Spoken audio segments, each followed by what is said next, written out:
The warm desert air carried whispers of scandal through Desdemona, Texas. As Josephine Winters stepped heavily from the stagecoach on a scorching July afternoon in 1885, her sighs drawing immediate stares and hushed comments from the townsfolk gathered near the station. At 26, she had grown accustomed to the sideways glances and poorly disguised contempt. But today, they stung more than usual. This small town was supposed to be her fresh start after her aunt's passing had left her the deed to a modest home at the edge of town. "Need help with those bags, madam?" The driver's voice held no warmth as he unceremoniously dropped her trunk onto the dusty ground. "No, thank you," Josephine replied, straightening her back despite the ache that had settled there during the 2-day journey from Fort Worth. "I can manage." But as she reached for the heavy trunk, another hand got there first, a weathered, sun-bronzed hand attached to a tall man with kind eyes the color of the Texas sky. "Begging your pardon, miss, but this looks mighty heavy for anyone to carry alone," he said, tipping his worn cowboy hat. His voice was deep and melodic like distant thunder on a summer evening. "Benjamin Mackenzie. Most folks just call me Ben." Josephine hesitated, years of cruel jokes making her wary of unexpected kindness. "Josephine Winters," she finally replied. "I've inherited my aunt's property, Martha Winters." "Perhaps you knew her, Miss Martha," Ben nodded, a genuine smile crossing his face. "Fine lady. Taught half the children in this county to read, including me." He lifted her trunk with ease. "I'd be honored to help you to her place. It's a fair walk from here." Behind them, Josephine heard snickering. "Mackenzie's got himself a big project this time," a voice muttered, loud enough to be heard. Ben's jaw tightened, but he didn't turn around. "Don't mind them," he said quietly. "Some folks in Desdemona haven't learned proper manners yet." Josephine's cheeks burned with humiliation. "You don't have to, I insist," he said firmly. "Welcome to Desdemona, Miss Winters. Not everyone here is an imbecile, I promise." As they walked away from the station, Josephine felt the weight of dozens of eyes on her back. She had hoped things might be different here, but already she could tell this town was going to be just like all the others. What she couldn't possibly know was how one stubborn cowboy was about to change everything. The walk to Martha's house was longer than Josephine had anticipated, and despite her determination to appear unaffected, beads of sweat formed on her forehead and upper lip. The Texas heat was merciless, especially for someone of her size, but Benjamin Mackenzie kept a considerate pace, occasionally pausing to put down the trunk and point out a landmark. "That there's the mercantile. Sam Turner runs it. Fair prices, and he'll order special items if you ask," Ben explained. "The bakery next door is worth visiting. Mrs. Holloway makes cinnamon rolls that could make a grown man weep." He said it so matter-of-factly, without a hint of judgment, that Josephine almost smiled. Usually, any mention of food around her was accompanied by a pointed look or smirk.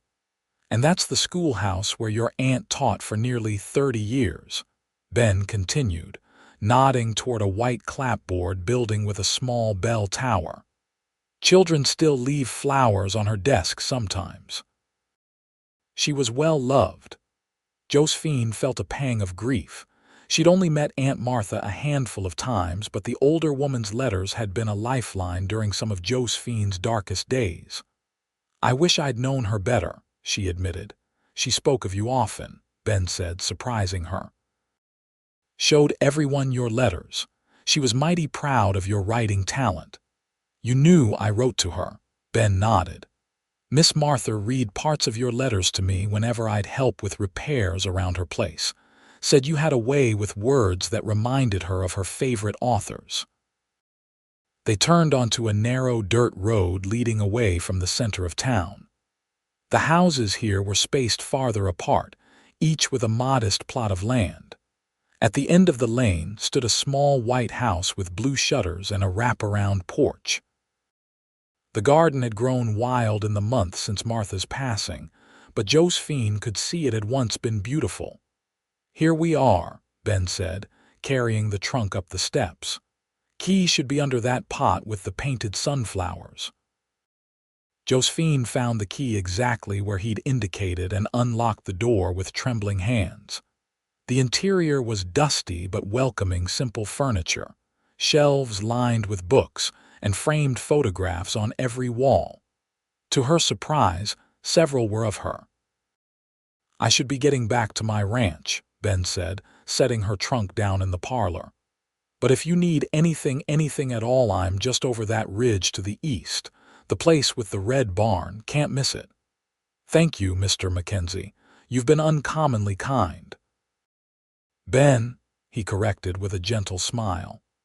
"And kindness shouldn't be uncommon, Miss Winters. It should be the natural way of things." After he left, Josephine sank into a rocking chair on the porch, watching his tall figure disappear down the road. For the first time since arriving in Desdemona, she allowed herself to hope that maybe, just maybe, she could find a place here. That hope was short-lived. The next morning, Josephine ventured into town to purchase supplies. The mercantile fell silent when she entered, conversations halting mid-sentence.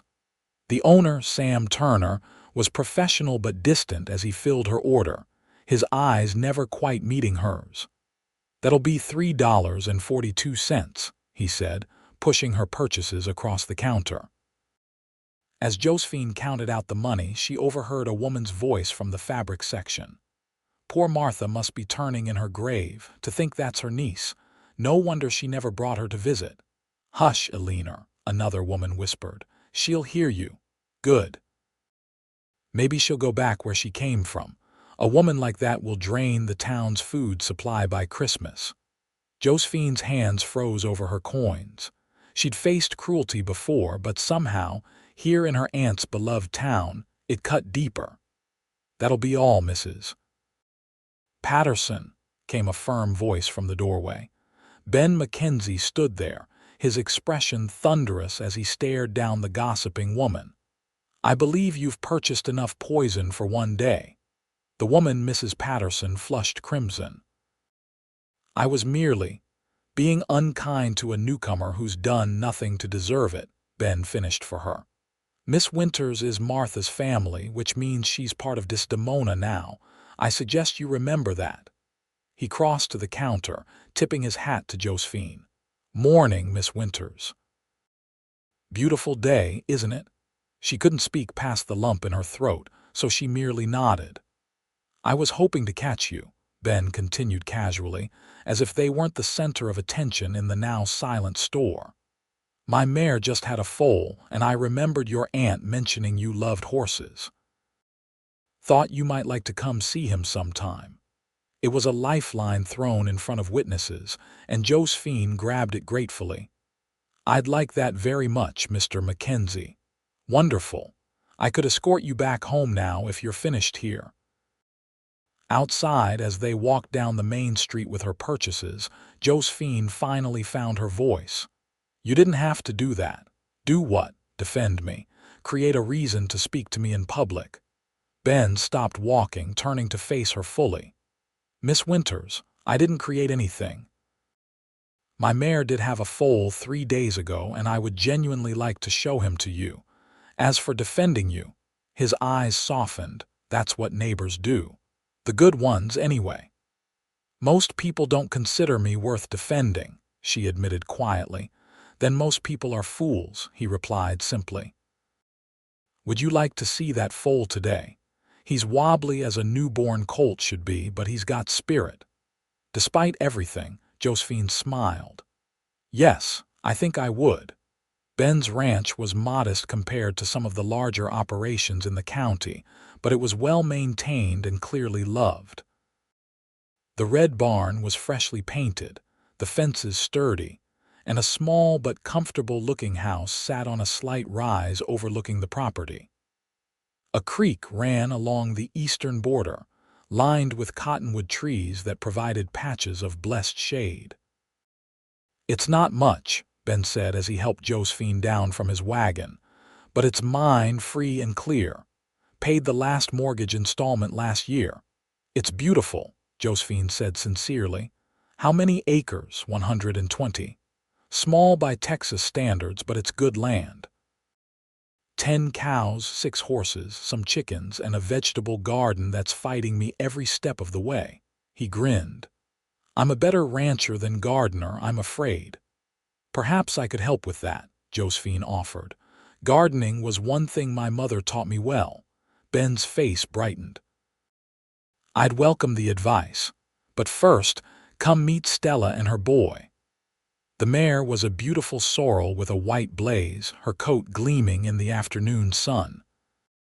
Beside her stood a wobbly-legged foal, his coloring matching his mother's but with 4 white socks that made him look as if he'd stepped in paint. "He's perfect," Josephine breathed, keeping a respectful distance. "Would you like to come closer? Stella's gentle as they come."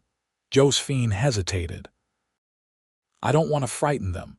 Ben's expression remained neutral, but his eyes reflected understanding. "You won't. Animals don't judge by appearance, Miss Winters. They judge by energy and intention." He held out his hand. "Come, I'll introduce you properly." Tentatively, Josephine took his hand and let him lead her into the stall. The mare regarded them calmly while the foal ducked behind his mother, peeking out curiously. "This is Josephine," Ben told the horses softly. "She's a friend, a friend." Such a simple word, but Josephine hadn't heard it applied to herself in years. She swallowed hard. "Hold your hand out, palm flat," Ben instructed. "Let Stella come to you." Josephine did as he suggested, and after a moment the mare stretched her neck forward to sniff her hand. Then, to her delight, the horse gently butted her head against Josephine's palm. "She likes you," Ben said with a smile. "See, good judge of character." "Does he have a name?" Josephine asked, nodding toward the foal who had grown brave enough to step out from behind his mother. "Not yet." "I was thinking you might want to name him." Josephine looked up in surprise. "Me? But he's your horse." "Consider it a welcome gift," Ben said. "What would you call him?" Josephine studied the foal, who was now prancing around the stall on his spindly legs.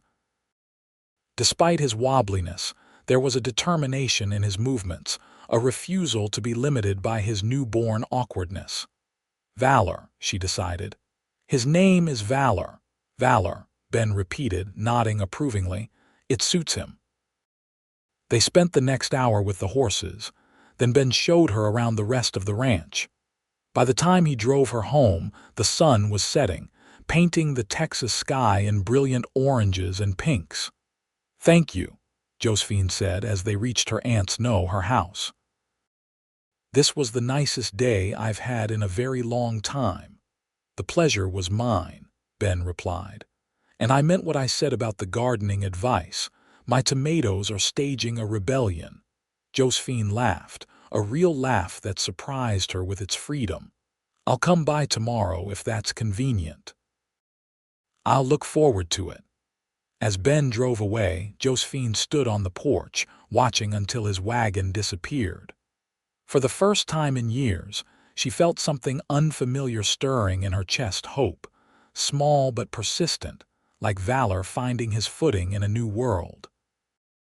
The following weeks established a pattern that gradually became the framework of Josephine's new life in Desdemona.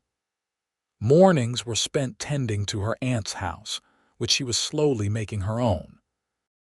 The townspeople remained cool toward her, but Ben's public friendship had at least stemmed the tide of open hostility.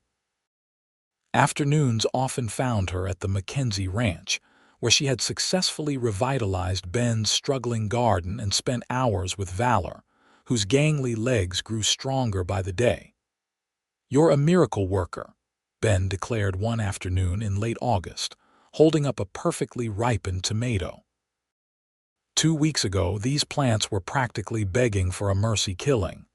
Josephine laughed, wiping soil from her hands. Despite the heat, she found genuine joy in working the earth. They just needed some attention, Plants are like people that way. Speaking of attention, Ben said, his tone shifting to something more serious. The town's harvest festival is next Saturday. Would you do me the honor of attending with me? Josephine froze. The private friendship they'd developed was one thing, appearing together at a public social event was something else entirely. Ben, I don't think that's wise. People already talk about you helping me. Let them talk, he said with a shrug. I've never much cared what this town thinks of me. But I do care what they think of you, Josephine admitted. You have to live here. I won't be the reason people turn against you. Ben set down his basket of vegetables and stepped closer to her. Josephine, he said the first time he'd used her given name, do you know why I came back to Desdemona after the war? She shook her head. Because it's the only place I've ever belonged. My family's buried in the cemetery on the hill. This land has been in Mackenzie hands for 3 generations. I fought for the Union while most of Texas sided with the Confederacy, and when I came back, plenty of folks had opinions about that. But this is my home. If they didn't run me off then, they won't run me off for escorting a beautiful woman to a harvest festival. Josephine's heart stumbled over the casual compliment. You think I'm beautiful? The question slipped out before she could stop it. Ben looked genuinely perplexed. Of course I do. Has no one ever told you that before? The honest answer was no. Josephine had been a chubby child who grew into an obese young woman. The few suitors she'd had were men who thought her desperation for affection would make her an easy conquest, or worse, those who fetishized her size for their own gratification. Neither had ever called her beautiful and meant it the way Ben seemed to. You don't have to say things like that, she said quietly. I know what I look like. Ben's expression softened. So do I. I see a woman with eyes that change color with her mood, sometimes blue, sometimes gray, always honest. I see hands that can coax life from soil that fought me for years. I see strength that carries you through town with your head high despite the whispers. If that's not beauty, Josephine, then I don't know what is. Tears pricked at her eyes. You're a rare man, Benjamin Mackenzie. Is that a yes to the festival? Josephine took a deep breath. Yes, though heaven help us both when we arrive together. Heaven already has, Ben said with a smile that warmed her to her toes. It brought you to Desdemona. The harvest festival was held in the town square, with tables laden with food, a small band playing cheerful tunes, and lanterns strung between trees casting a golden glow as evening fell. Josephine had agonized over her appearance, finally settling on a blue dress that her aunt had left behind. With some alterations, it fit reasonably well, though Josephine was painfully aware that no amount of tailoring could disguise her size. True to his word, Ben arrived at her door promptly at 5 o'clock, wearing a clean black suit with a string tie. His sandy hair was neatly combed and he'd trimmed his beard. You look lovely, he said, offering her a small bouquet of wildflowers. The blue brings out your eyes. You clean up rather well yourself, she replied, trying to sound more confident than she felt. I hardly recognized you without dust on your boots. Ben laughed. Don't worry, they'll be properly dusty again by tomorrow. He offered his arm. Shall we? The walk to town seemed both too short and interminably long. Josephine could feel her pulse hammering in her throat as they approached the festival grounds. Sure enough, their arrival caused a ripple of attention. Conversations paused, heads turned, and more than a few disapproving frowns appeared. Benjamin Mackenzie, called a booming voice, breaking the uncomfortable silence. A tall, broad-shouldered man with a silver-streaked beard approached them. About time you showed your face at one of these gatherings. Mayor Caldwell, Ben greeted him with a firm handshake. May I introduce Miss Josephine Winters, Martha's niece? The mayor's eyes widened slightly as he took in Josephine, but to his credit, he recovered quickly. "Miss Winters, a pleasure. Your aunt was a cornerstone of this community. We've missed her terribly." "Thank you," Josephine said. She wrote fondly of Desdemona. "Well, any family of Martha's is welcome here," the mayor declared, loud enough for nearby eavesdroppers to hear. "Enjoy the festival." It wasn't universal acceptance, but the mayor's public welcome did seem to thaw some of the coldness directed their way. Ben led Josephine through the festival, introducing her to the few people who seemed genuinely pleased to meet her. They sampled dishes from the communal tables, and Ben coaxed her onto the makeshift dance floor for a slow waltz. "Everyone's staring," Josephine whispered as they moved carefully among the other couples. "Let them," Ben replied, his hand warm and steady at her waist. "They're just jealous I'm dancing with the prettiest woman here. Now you're being ridiculous. Never been more serious in my life." As the evening progressed, Josephine began to relax slightly.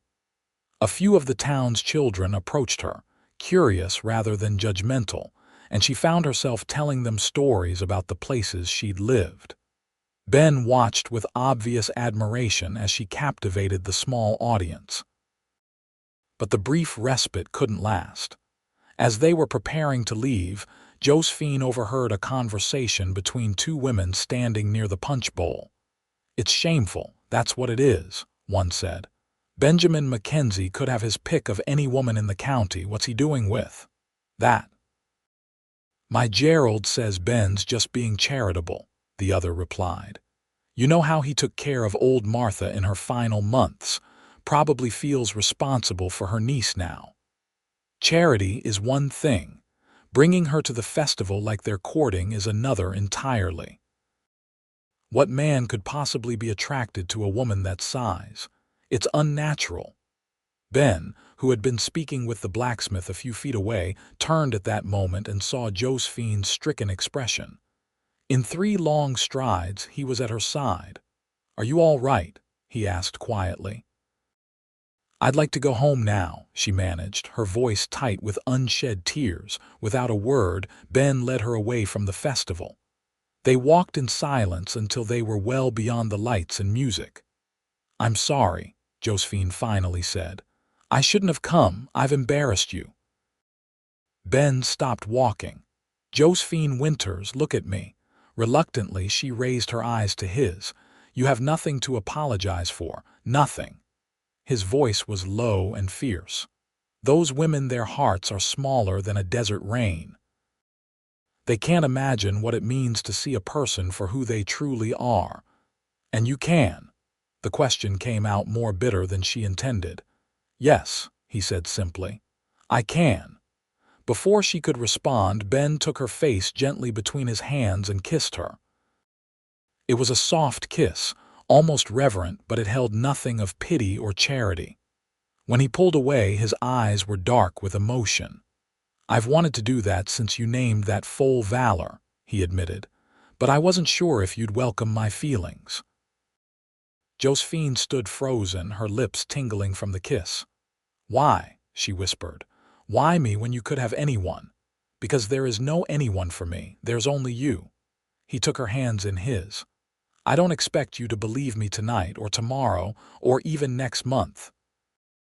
But I'm a patient man, Josephine Winters, and I plan to prove it to you every day until you do." He escorted her the rest of the way home in companionable silence, the promise of his words hanging between them like the stars overhead, distant, perhaps, but steadfast and true. The morning after the festival, Josephine awoke to find a single wildflower on her porch along with a folded note. Inside, Ben's neat handwriting read, "Day 1 of proving it. B."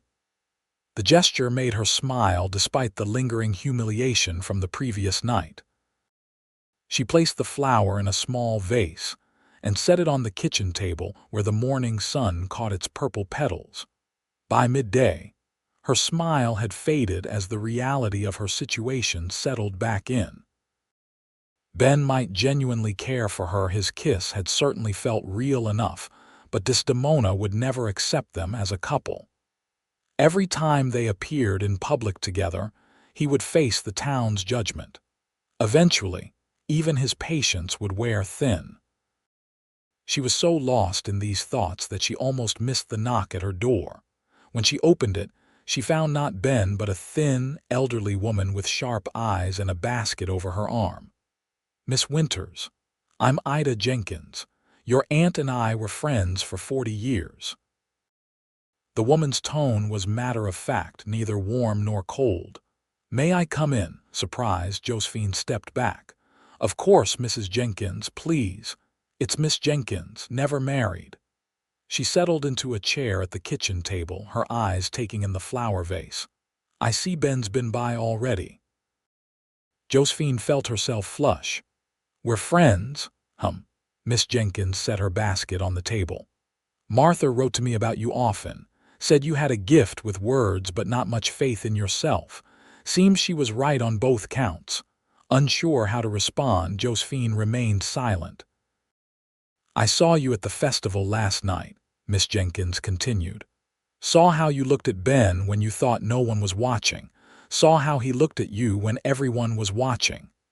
"Miss Jenkins, I also heard what Caroline Pratt and Lucille Foster said to you," the older woman interrupted. "Nasty business, that. But you should know they've been jealous of every woman Ben Mackenzie has ever smiled at. When he came back from the war, they both threw their daughters at him like they were sacks of flour at a baking contest." Despite herself, Josephine laughed at the imagery. Miss Jenkins's thin lips curved into a semblance of a smile. "There. That's better. Now listen to me, girl. This town can be cruel, but it can also be kind.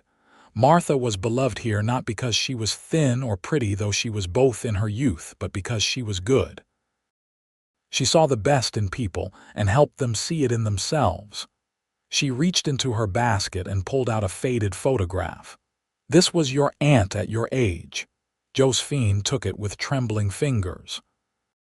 The woman in the image was indeed slim and attractive, with the same shape of eyes that Josephine saw in her own mirror. "Martha never married because the man she loved died at Gettysburg," Miss Jenkins said quietly. "She wore black for a year, and then poured all the love she had into teaching generations of children. It was a good life, but in her final days she told me her only regret was not finding love again." She fixed Josephine with a piercing stare. "Don't you make the same mistake. If a good man looks at you the way Ben Mackenzie does, you grab onto that with both hands and don't let the Caroline Pratts of the world tear it away." Josephine stared at the photograph, emotions swirling. "I don't want to ruin his life." "Poppycock," Miss Jenkins snorted. "Ben Mackenzie knows his own mind, always has. If he's chosen you, it's because he sees something worth choosing." She stood up, straightening her skirt with dignified motions. "Now, I didn't come here just to meddle, though Martha would say that's my specialty. I brought you her recipe box. Thought you might like to have it." She pulled an aged wooden box from her basket and placed it on the table. Her apple pie won the county fair 14 years running. The secret's using 3 different kinds of apples. After Miss Jenkins left, Josephine sat for a long time, staring at the recipe box and the wildflower. Then, making a decision, she changed into her work dress and headed for Ben's ranch. She found him mending a fence in the far pasture, Valor and Stella grazing nearby. The foal had grown noticeably in just a few weeks, his legs steadier beneath him. "He's getting big," Josephine called as she approached. Ben turned, his face lighting up at the sight of her. "He asks about you when you're not here, wonders when his godmother is coming to visit." "Is that what I am, his godmother, among other things?" Ben set down his tools and wiped his hands on his trousers. "I'm glad you came. I wasn't sure if you would after last night." "I wasn't sure either," Josephine admitted, but I had an interesting visit from Miss Ida Jenkins this morning." Ben grinned. Ah, Desdemona's self-appointed conscience. What did she have to say? That my aunt's only regret in life was not finding love again after losing it, and that I shouldn't make the same mistake. Josephine took a deep breath. "Ben, I need to ask you something, and I need you to be completely honest." "Always," he promised. "Are you sure about this about us?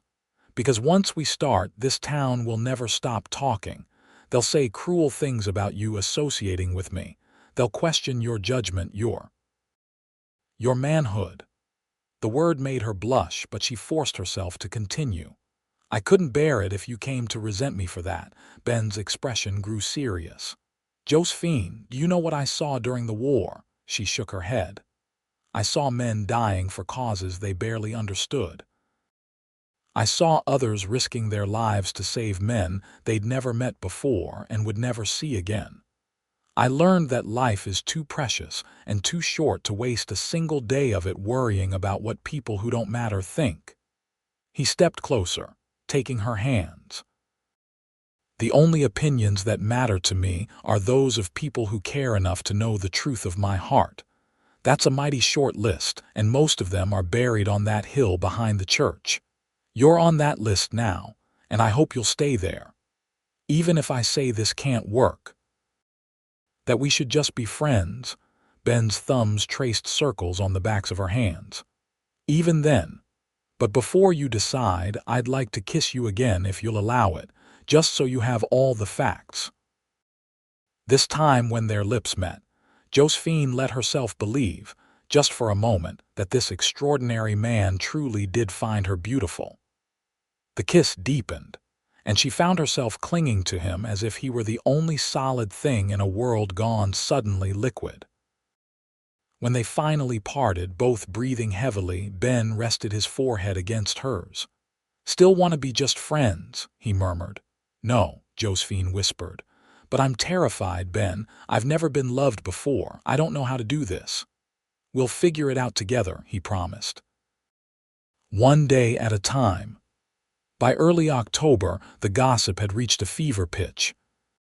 Ben and Josephine were seen together regularly riding on his property, valor now strong enough to carry Josephine for short distances, attending church side by side, and even, on one memorable occasion, sharing a meal at the town's only restaurant. The whispers followed them everywhere, but true to his word, Ben seemed utterly unconcerned by them. "You'd think they'd have found something more interesting to talk about by now," Josephine remarked as they walked along the creek that bordered his property. The autumn air was crisp and leaves crunched pleasantly underfoot. "Oh, I don't know," Ben mused. "We are rather fascinating." "You're impossible," she laughed, swatting his arm playfully. "Impossibly charmed by you," he countered, capturing her hand and bringing it to his lips. These moments of easy affection still took Josephine by surprise. In the 2 months since they'd acknowledged their feelings, Ben had been true to his word, proving his devotion in 100 small ways each day. A flower on her porch every morning, handwritten notes tucked into books he lent her, his steadfast presence beside her in town, his hand always ready to take hers when the stairs became too pointed. But for all his attentions, he had never pressured her for more than she was ready to give. Their kisses remained relatively chaste, and though she sometimes caught fire in his eyes that suggested deeper longings, he never acted on them. "What are you thinking about?" Ben asked, interrupting her thoughts. "You've gone quiet on me." Josephine hesitated. "I was thinking about us. About how patient you've been." "Ah." His smile was gentle. "Patience is easy when the waiting is worthwhile. But how long will you wait, Ben, for everything?" The question had been building in her for weeks. Despite the growing intimacy between them, a part of her still couldn't believe a man like Benjamin Mackenzie truly desired her in the way a man desires a woman. Ben stopped walking, turning to face her fully. "Josephine Winters, Are you asking me about my intentions?" She nodded, suddenly unable to speak. "My intentions are entirely honorable, if that's your concern," he said, his eyes serious despite the slight curve of his lips. "I intend to court you properly for as long as it takes for you to truly believe that what I feel for you is real. And then, if you'll have me, I intend to make you my wife." The word hung in the air between them. Wife. Such a small word for such an enormous concept. "You want to marry me?" Josephine finally managed, her voice barely above a whisper. "More than I've ever wanted anything," Ben confirmed. "But only when you're ready. Only when you trust that I won't wake up one morning and regret choosing you." He touched her cheek gently. "I already know I won't. You're the one who needs convincing." Tears welled in Josephine's eyes. "I don't deserve you." "Now that," Ben said firmly, "is the only truly foolish thing I've ever heard you say. You deserve everything good in this world, Josephine. Everything. And I aim to spend my life making sure you get it." That night, alone in her aunt's house, Josephine sat at the small writing desk and began a letter to her mother in St. Louis. The relationship between them had always been strained. Margaret Winters had never hidden her disappointment in her daughter's appearance, constantly pushing diets and reducing tonics that did nothing but make Josephine ill. They hadn't spoken since Josephine left for Texas. Her mother convinced the journey was a waste of time. But tonight, Josephine needed to tell someone about Benjamin Mackenzie and the miracle that was unfolding in Desdemona, Texas. She wrote until her hand cramped, filling page after page with descriptions of Ben, of valor, of the small ranch with the red barn and the man who saw beauty where others saw only size. When she finished, she sealed the letter but did not immediately address it. Her mother's response, she knew, would be skepticism at best and cruel disbelief at worst. Perhaps some letters were better written than sent. November brought cooler weather and the first true test of their relationship. Josephine had been invited to teach at Desdemona's school, a position she'd never dared hope for, but which the town council had offered after discovering her background in literature. The previous teacher had left suddenly to care for an ailing parent, leaving the school without instruction just as harvest season ended. "It's perfect timing," Ben had exclaimed when she told him about the offer. "The children will adore you." "What if they don't?" Josephine fretted. "What if their parents object? I'm hardly what most people picture when they think of a schoolteacher." "Their parents want their children educated," Ben said reasonably. "And you're more qualified than anyone else in a 50-mile radius. Even Caroline Pratt can't argue with that." On her first day, Josephine dressed carefully in her most professional attire, a burgundy skirt and cream-colored blouse, her hair pinned in a neat bun. Ben insisted on driving her to the schoolhouse, proudly walking her to the door as if escorting royalty. "You'll be magnificent," he whispered, giving her hand a reassuring squeeze before leaving. The morning went better than she'd dared hope. The younger children were simply curious about their new teacher, while the older ones seemed to judge her based on her knowledge rather than her appearance. By midday, Josephine had begun to relax, believing that perhaps this could work after all. Then came the afternoon recess. From the schoolhouse window, Josephine saw a commotion in the yard, a circle of children, their voices raised in the unmistakable cadence of mockery. Moving quickly, she stepped outside to find two boys squared off in the center of the group. One, whom she recognized as 11-year-old Timothy Foster, Caroline Pratt's nephew, was reciting a cruel rhyme about their new teacher, while the other boy, Samuel Jenkins, Miss Ida's great-nephew, stood with fists clenched. "Take it back," Samuel demanded.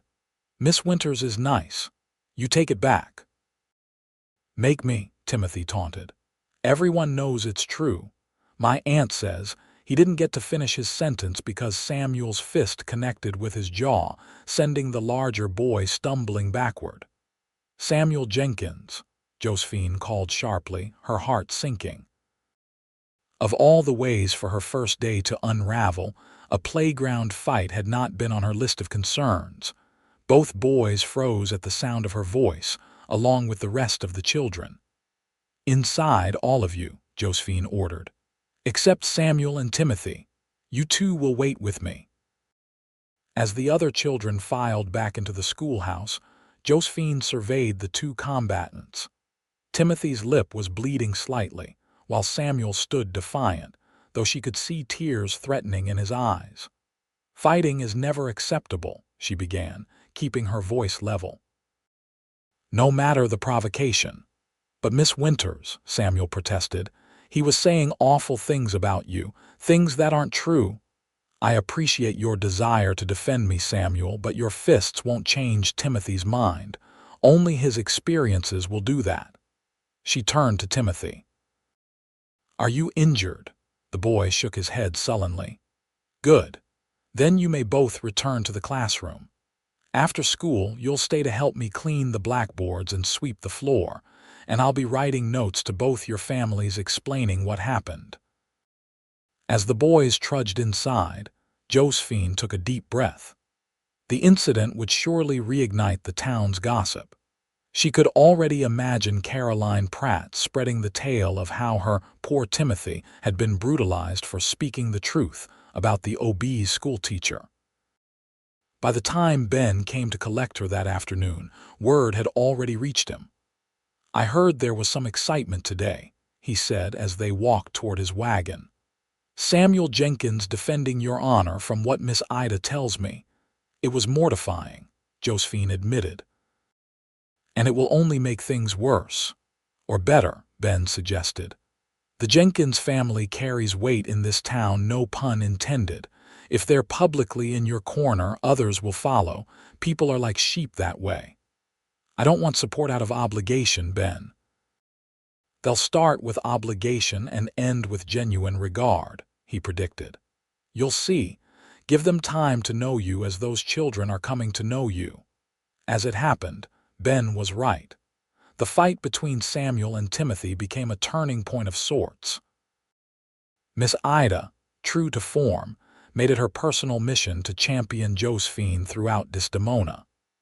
She hosted a tea where Josephine was the guest of honor, inviting the most influential women in town and brooking no refusals.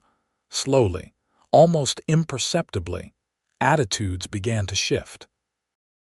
Not universally, Caroline Pratt and her circle remained openly hostile, but enough that Josephine no longer felt like a pariah when she walked down Main Street.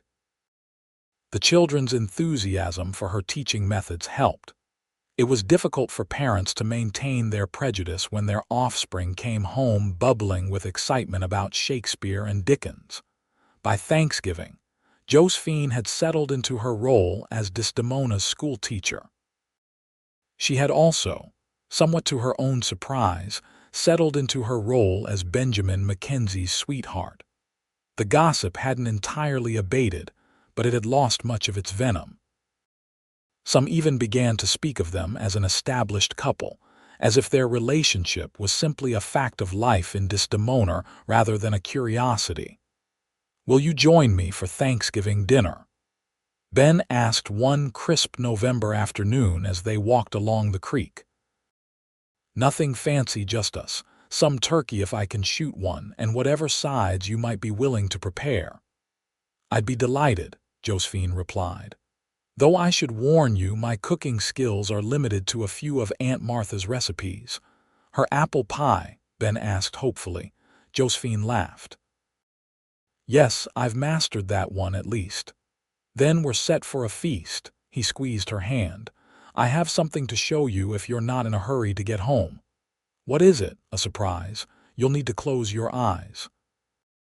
Intrigued, Josephine allowed him to lead her, eyes closed, along what felt like a less traveled path.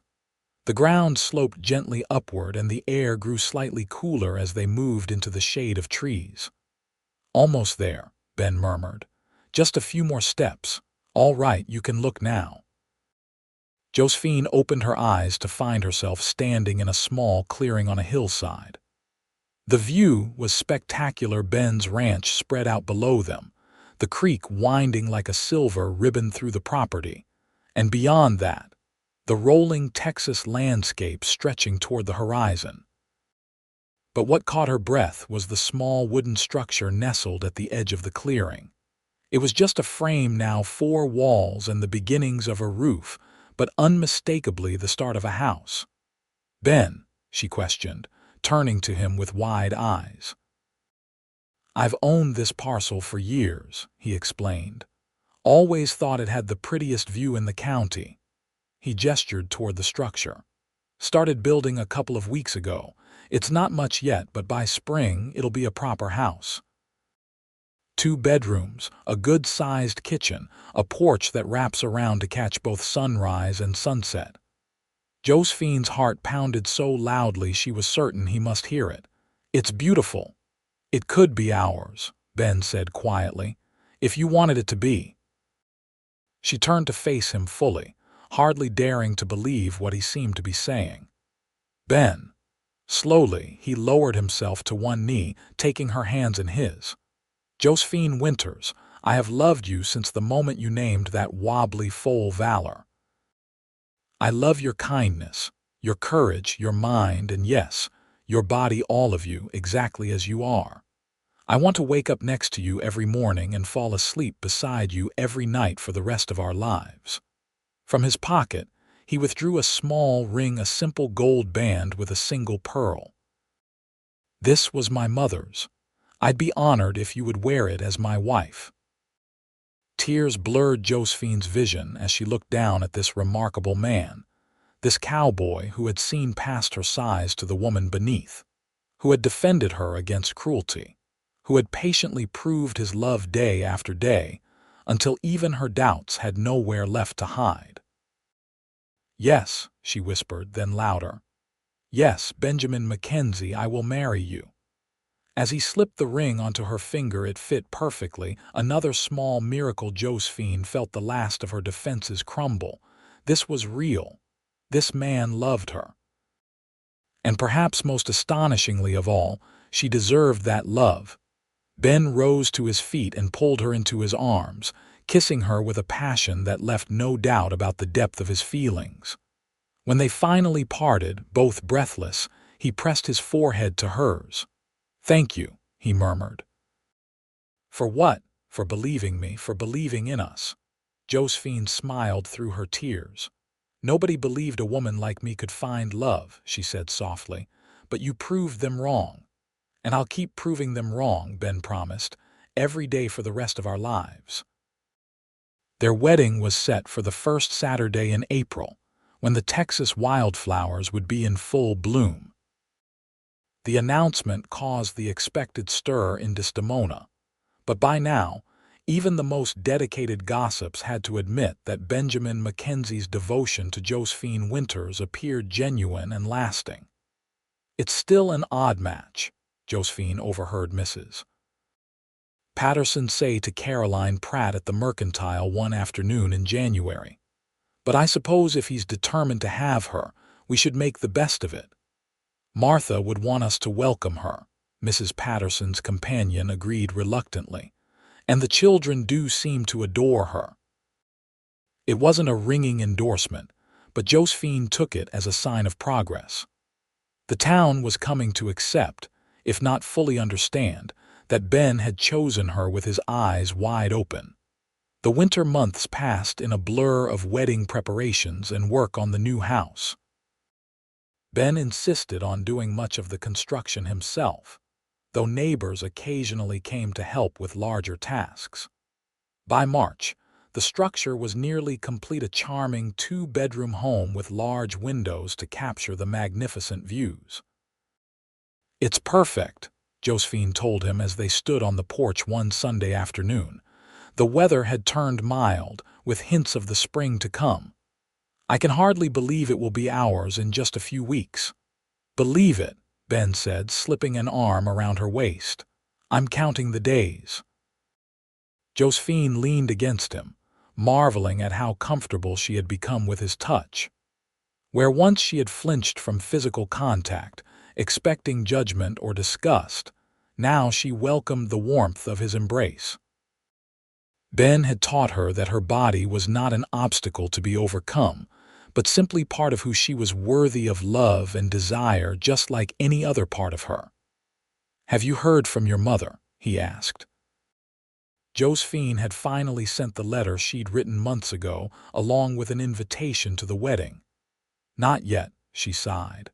"I don't expect to. She made her feelings about me quite clear long ago." Ben's arm tightened around her. "Her loss," he said simply.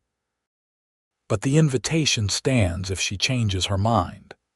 As their wedding day approached, Desdemona seemed to embrace the celebration with unexpected enthusiasm. Miss Ida organized a quilting circle to create a wedding present. The children in Josephine's class prepared a special recitation for the ceremony. Even Timothy Foster, who had gradually warmed to his teacher over the school year, asked if he could help decorate the church. The day before the wedding, a stagecoach arrived carrying an unexpected passenger, Margaret Winters, Josephine's mother, looking travel-worn but determined. "Mother," Josephine gasped when the older woman appeared on her doorstep. "I didn't think you would come." "Neither did I," Margaret admitted. She was a thin, severe-looking woman with gray-streaked dark hair and the same blue-gray eyes as her daughter. "But your letter. It was unlike any you've ever written to me. I had to see for myself if what you described could possibly be real." "It's real," Josephine assured her, still shocked by her mother's presence. "Ben is real." Margaret's expression softened slightly. "Then I look forward to meeting the man who has accomplished what I never could, making you truly happy." It was as close to an apology as Margaret Winters had ever come, and Josephine felt tears spring to her eyes. "Would you like to meet him now? He's finishing work on our house, but I'm sure he'd come if I sent word." "No," Margaret said, surprising her. "Let me settle in first. We have much to discuss before I meet your young man." She looked around the small house that had been Aunt Martha's. "This was my sister's home. It looks different than I remember." "I've made some changes," Josephine acknowledged, "but kept many things the same." Margaret nodded, her eyes lingering on a photograph of Martha on the mantel. "She always did have more patience than I did, more kindness too." She turned back to her daughter. "Perhaps I should have listened to her more often." The admission, small as it was, created a crack in the wall that had stood between mother and daughter for decades. As they prepared tea and truly talked, perhaps for the first time, Josephine began to hope that her wedding might heal more than one broken relationship. When Ben arrived that evening to meet his future mother-in-law, Josephine watched nervously as Margaret studied him with sharp eyes. "Mr. Mackenzie," she said after the introductions were complete. "My daughter tells me you own a small ranch." "Yes, madam," Ben replied respectfully. 120 acres, passed down from my grandfather. "And you've built a house for my daughter." "For us, yes, it's almost finished." Margaret's gaze didn't waver. "Why, Josephine, I'm sure there were other eligible women in the area." "Mother." Josephine protested, but Ben laid a gentle hand on her arm. "It's a fair question," he said. Then, to Margaret, "I love your daughter because she has the kindest heart and sharpest mind of anyone I've ever known, because she sees beauty in things others overlook. Because when she smiles, the whole world seems brighter." He paused. "Her size, which I know concerns you, is simply part of who she is, no more defining than the color of her eyes or the sound of her laugh. I love all of her, Mrs. Winters. Every bit." For a long moment, Margaret was silent. Then, to Josephine's astonishment, her mother's eyes filled with tears. "My sister wrote to me about you," she said to Ben, "before she died. She said you were a man of exceptional character. I see she was right." She cleared her throat. You have my blessing, Mr. Mackenzie, though I suspect you would proceed without it. With respect, madam, yes, Ben agreed, but I'm glad to have it all the same. April 5, 1886, dawned clear and perfect, as if the Texas weather itself approved of the union about to take place. Wildflowers carpeted the hills around Desdemona in vibrant blues and yellows, and the church had been decorated with bouquets of bluebonnets and Indian paintbrush. In the small room at the back of the church, Josephine stood before a mirror, hardly recognizing the woman who looked back at her. She wore a gown of cream-colored satin that Miss Ida and several other women from town had helped create. The design was simple but elegant, with a modest neckline and sleeves that ended at her elbows. Her dark hair was arranged in a crown of braids, with a few soft curls framing her face. "You look beautiful," Margaret said from the doorway. The past day had begun a tentative healing between them, though Josephine knew it would take time to fully mend what had been broken for so long. "Do I?" Josephine asked, smoothing the fabric over her generous hips.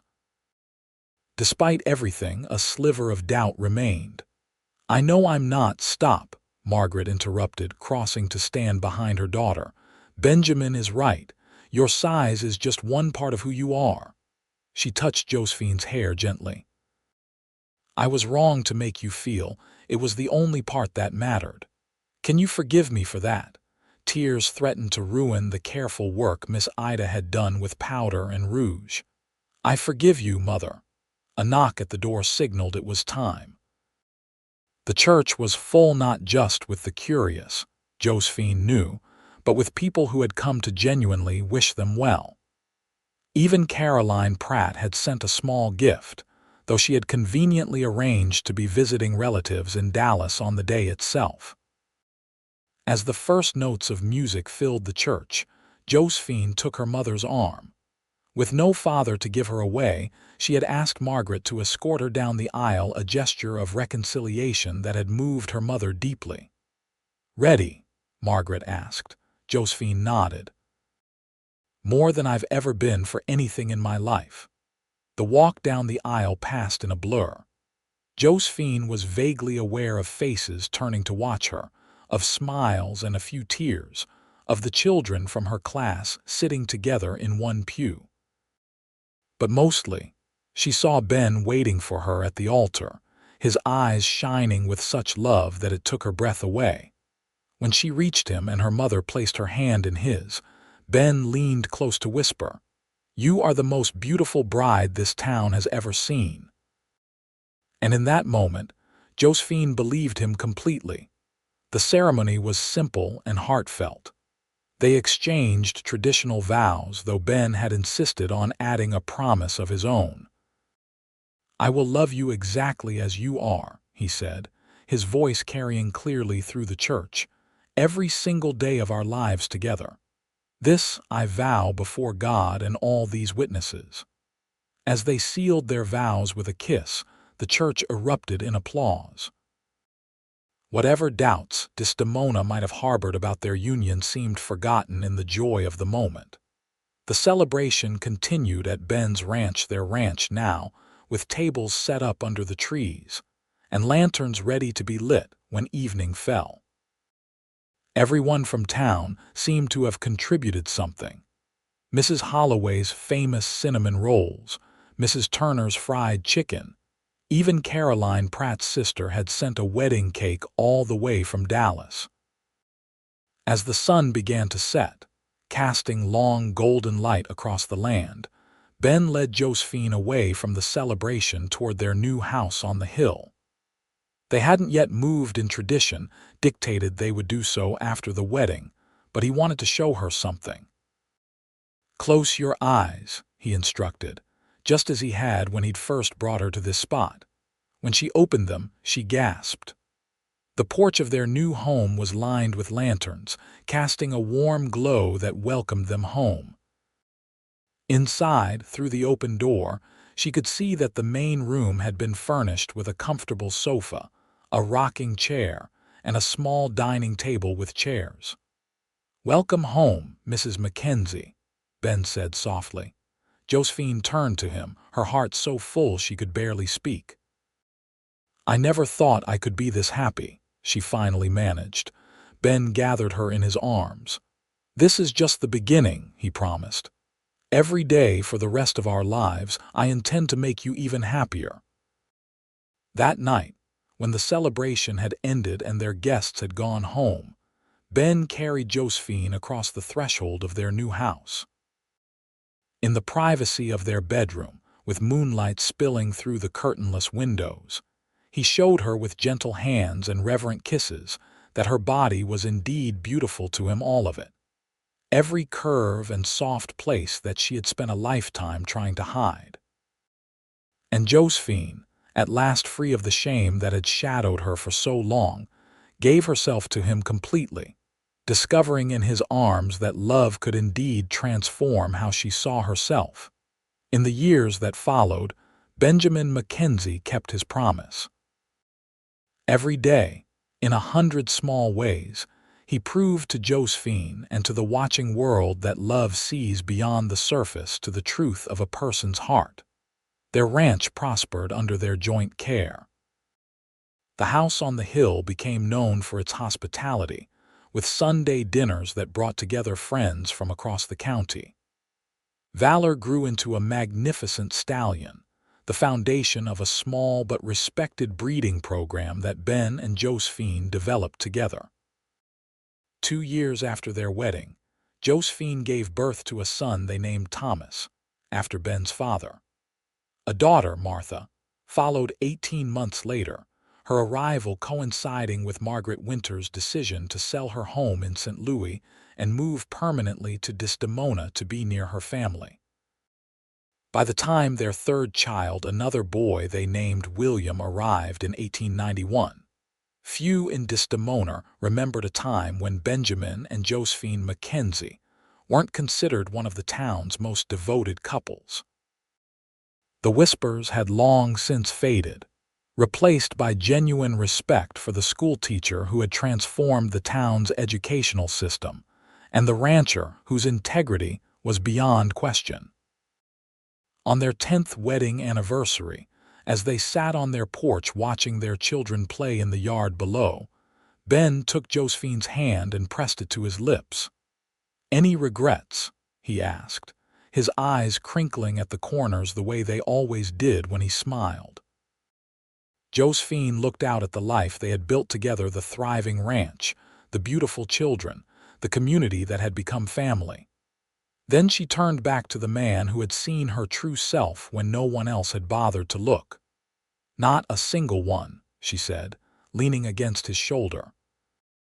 "You, just one," Ben replied, and when she looked up in surprise, he grinned. "I regret not meeting you sooner. Think of all the days I missed loving you." Josephine laughed, the sound mingling with the children's voices on the evening air. "Well then," she said, "I suppose you'll just have to love me twice as much every day from now on." Ben pulled her close, his arms as sure and strong as they had been that first day when he'd carried her trunk from the stagecoach. "Mrs. Mackenzie," he murmured against her hair, "that is a challenge I accept with my whole heart." And he did every single day for the rest of their lives.